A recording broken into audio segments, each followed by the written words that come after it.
at the shop, pulling off the 32 Coyote, and I'm gonna put on the ZBROS upper lower radius rods. They're aluminum radius rods. Here, you get a shot of this.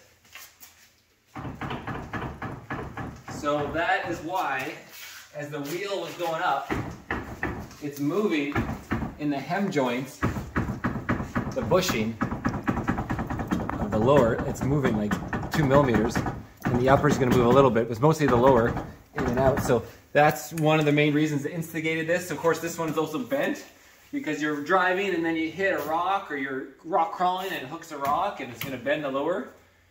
These are steel, of course, and then we got the aluminum ones to replace them with. So to remind you guys, this will be like this, and it'll give you the high clearance. It's a high clearance, so you know I won't drag over rocks and logs, and it's going to be super strong aluminum. So that, and then there's the upper one. It's just straight, nice piece of ZBROS. So, anyways, catch you guys as I get these ones off. Oh man, that is tight. Almost moving it off jack. So I'm just trying to loosen the bolt first before I use the impact on the other side. Yeah, let's try the back side.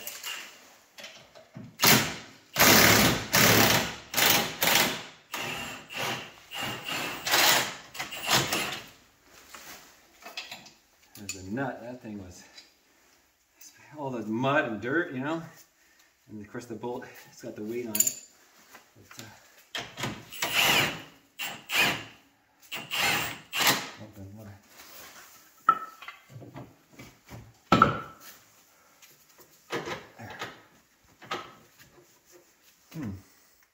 Interesting. You can actually see on the stock control arms, you can see the angle. See how this is actually at like a slight, it is off like 2 degrees from being parallel. You see that? Parallel with this, with the bolt. With the bolt. You see how the belt is like straight across, and then see this is not straight, right? The arm is actually out 3 to 4 degrees, right? Which means that's why it's so hard to get them to fit in here when I put the newer ones on, because it doesn't have the clearances to have the gap in here. And so, yeah. That's why when I put the new ones on the other side, it was so hard. It looked like, you know what I mean? It comes at a slight angle. So it's something to keep in mind. Okay, zipped off the top. Okay, so here is one straight upper right radius rod. Yeah. Okay. So we'll just throw that how it was. The bolts. Use the short bolts on the inside. Long bolts on the outside. And now we'll get the lower off. You know, I wonder if it would be easier to put the new upper in first, or put the new lower in first. Yeah, I don't know. You know, I could try a different way. What did you do last time? Last time I took them both off and then I put the lower in. But I mean, just out of curiosity's sake, let's see how this upper lines up. Should we give a pause for a second? All right, grabbing some Amsoil grease. Just putting it on the bushings. They snap on like that. You know, the little grease helps things slide into place and keep out the moisture and rust and corrosion or whatever. And so this is the upper, and then on the inside, there's a bigger spacer like that.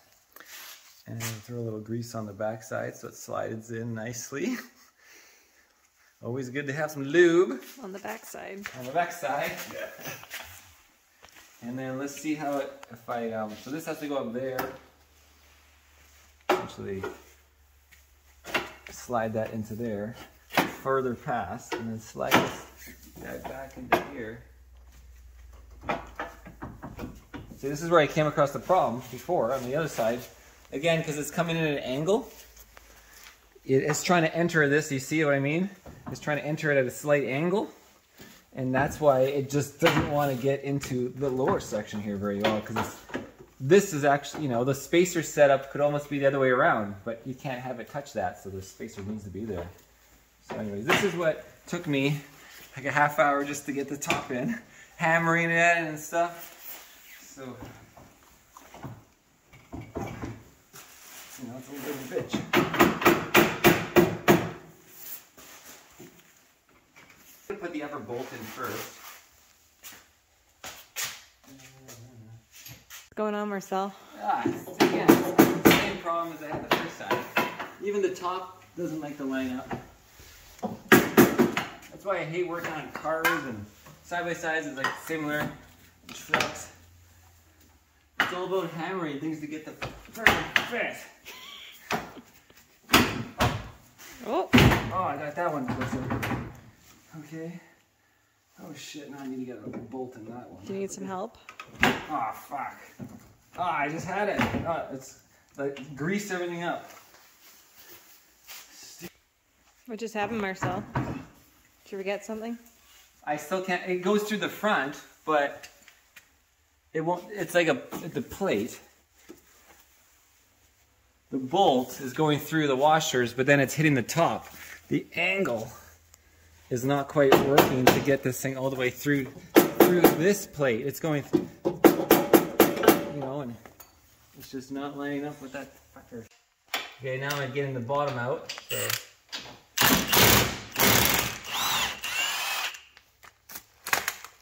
A nut and a washer on the back side, and then the bolt.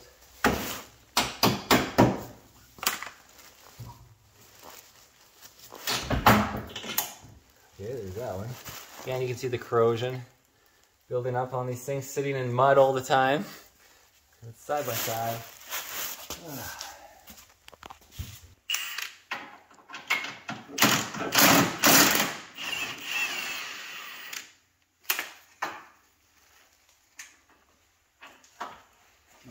Where'd the nut go? So you need like a magnet.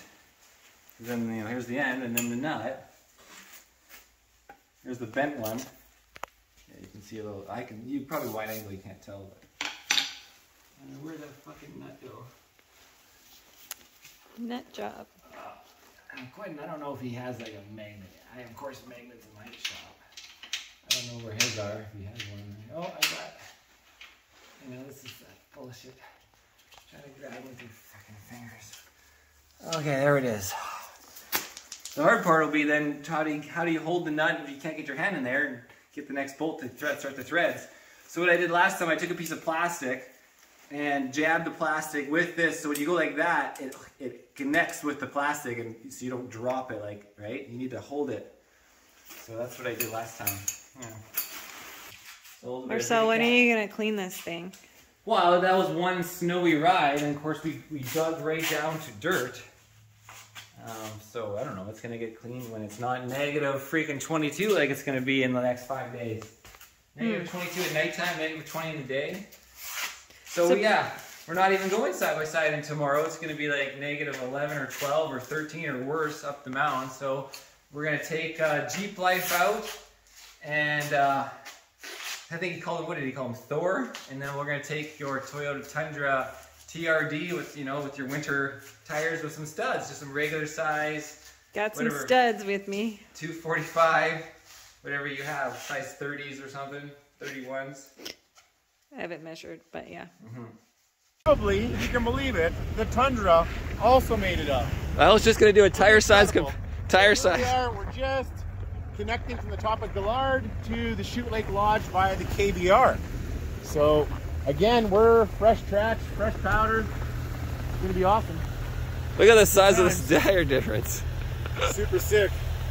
Yeah, so I mean because these are actual winter tires. So because you're giving me a kind of a little packing, Pack down, yeah. Because you're giving a pack down with these giant things, and you do weigh a decent amount.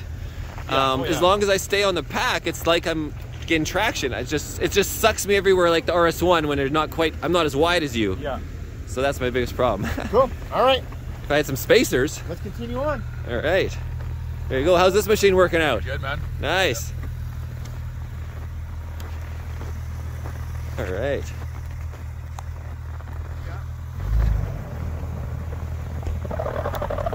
Okay, you'll just back up a second. I'll go in the middle. All right.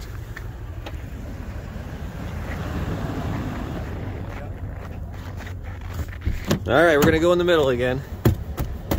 Have you? In the middle? Yeah, between behind us. Oh, okay. Have you ever been in snow this deep with a vehicle? I don't know. No.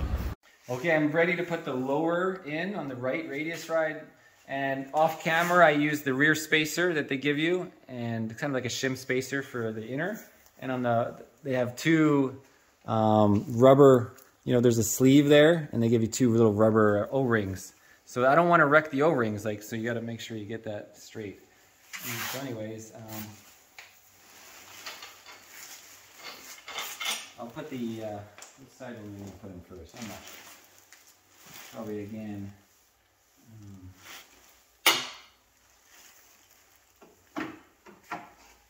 So that one lines up right there.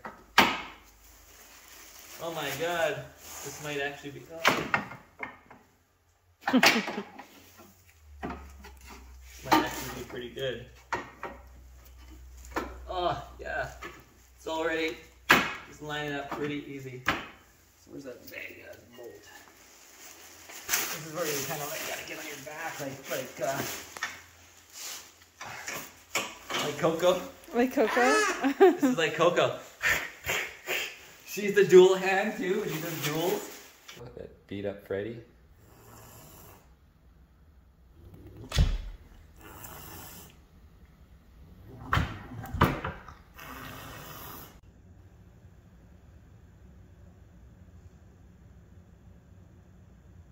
It's hilarious. She prefers to be on her back. Yeah, she does. Oh, look at that. That took so much work before. And then because I had the jack back slightly enough, remember I was doing that, adjusting it so I could go up from the bottom, I hope. Do you think it's because you also took both of the rods out at the same time as opposed to leaving one? I would say that would potentially be an advantage. So this was on that side. I see that's potentially an advantage. And then, I don't know if this is going to make it easier or not now. I got to get this one in through there.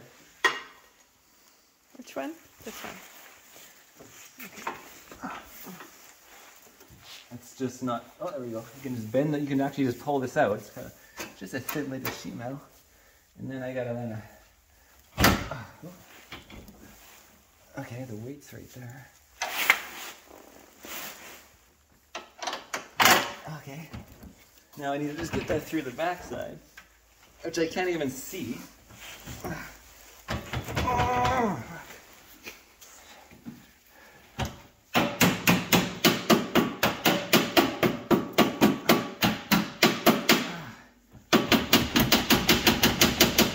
Yeah, I can't see it. About lining up with the...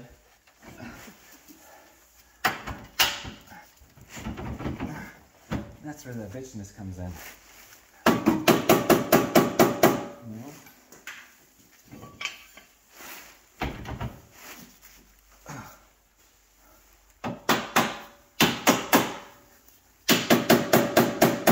Yeah, you don't want to like just wreck the end of the bolt thread too for textures. I can't see anything in there. Oh, it looks like it might be too far. This could be a problem. This is why you might want to put this one in first now. Mm-hmm. I just can't see with this light mode. Let's go like... And then my head blocks the way. I need like a little pin light, you know? Okay, done skis. I got the ZBROS rear radius rods installed. It was a lot easier on the second go around, you know, with the experience, you learn tricks. Took the wheel off, used the jack underneath it to like maintain a little load off of the radius rods, and took the top off first, put the new top on, took the bottom off, put the new bottom on. It was definitely difficult to reach the bolts back there. In the end, I actually had to come with my fingers. I couldn't get the angle right because you can't see it, so I came with my fingers, both sides, tried to feel the bolt, and finally got it to start threading on the bottom.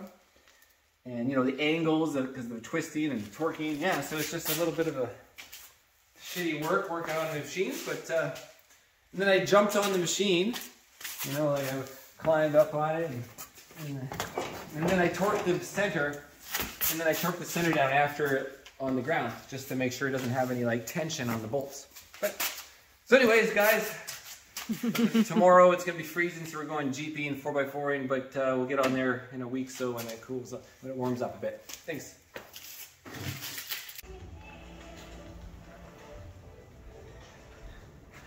Hey, kitty. Hey. Hey, what are you doing in the bag?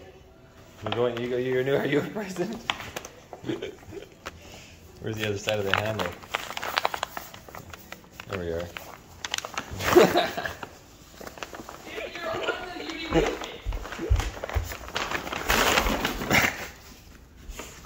You ripped the bag.